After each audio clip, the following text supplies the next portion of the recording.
Bonjour à tous, j'espère que vous allez bien. Je m'appelle Mbutangi Zulu et sur cette chaîne, je vous partage les enseignements physiques et spirituels de Kimuntu, à savoir la voie de l'élévation dans tous les aspects de son être. Alors la vidéo d'aujourd'hui va surtout s'adresser aux plus jeunes. Je vais vous expliquer quels sont les 5 freins à votre réussite personnelle lorsque vous entrez dans la vie active. Mais avant tout, je profite de vous annoncer la sortie de nos 2 albums jeunesse qui sortira d'ici la fin de ce mois. D'ailleurs, je vous laisserai l'adresse email si vous voulez déjà passer vos commandes à l'avance. En attendant la disponibilité sur les ventes en ligne. Alors, sans plus attendre, commençons avec les premiers points. Vous savez, quand j'étais plus jeune, ma grand-mère m'expliquait que les femmes enceintes, même les plus pudiques, n'ont pas honte d'exposer leur corps ni à des étrangers pendant l'accouchement. Elles savent que cela n'a peu d'importance car la vie de leur enfant en dépend. Et d'ailleurs, je profite de rendre hommage aux femmes qui se sacrifient pour donner une vie. Ce que je veux dire par là, c'est que lorsqu'on grandit et que l'on commence à rentrer dans la vraie vie, on craint souvent les regards des autres. Le jugement d'autrui peut nous paralyser et nous empêcher d'accomplir ce à quoi on aspire. Alors vous devez donc vous considérer comme une femme enceinte et faire passer la naissance de votre projet avant les regards et les jugements d'autrui. Ça, c'est le premier frein à votre réussite. Le second, c'est votre entourage. Un bon entourage peut vous soutenir et vous encourager à réussir. Mais il y aura toujours des personnes pour vous tirer vers le bas. Lorsque vous commencerez à entreprendre quelque chose, peut-être que des membres de votre famille tenteront de vous décourager. Ils préféreront ne pas croire en vous pour simple et bonne raison qu'ils auront peur de votre réussite. Car oui, si vous réussissez, cela veut dire qu'eux ont échoué. Pareil pour vos amis qui éprouveront peut-être de la jalousie, voire du mépris devant votre réussite.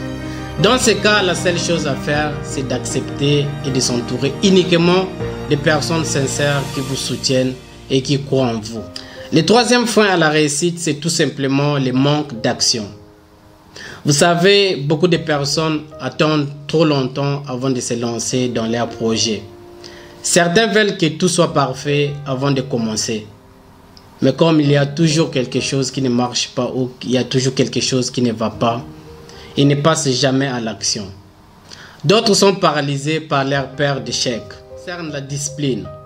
Parfois vous allez être très motivé pour faire une nouvelle activité, mais vous allez arrêter au bout de quelques semaines. C'est particulièrement vrai avec le sport. La raison à cela est que la motivation ne dure jamais. Vous devez donc être discipliné dans tout ce que vous entreprenez. Avec la discipline, même les jours difficiles, même lorsque vous n'avez pas envie, vous allez faire ce que vous devez faire, car vous n'allez pas vous laisser le choix.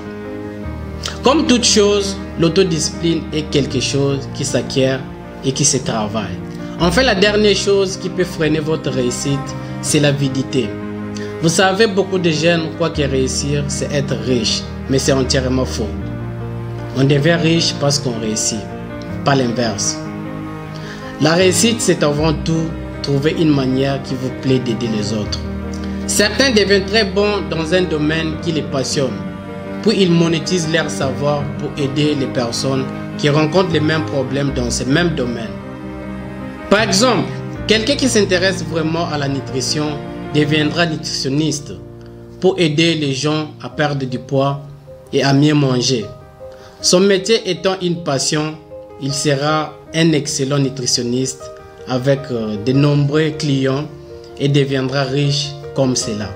Par contre, celui qui cherche simplement à arnaquer les gens pour devenir riche rapidement en payant toujours les prix tôt ou tard. Alors si vous voulez réussir, trouvez-vous un projet qui vous tient à cœur et demandez-vous comment vous pouvez aider les autres en les réalisant. Merci à tous d'avoir regardé cette vidéo en entier. J'espère qu'elle vous aidera à trouver le chemin qui vous mènera vers la réussite. Comme toujours, vous pouvez liker, la commenter et la partager. Je vous dis à très bientôt pour une autre leçon de vie basée sur les enseignements de Kimuntu. Siama Tatamana Nunga.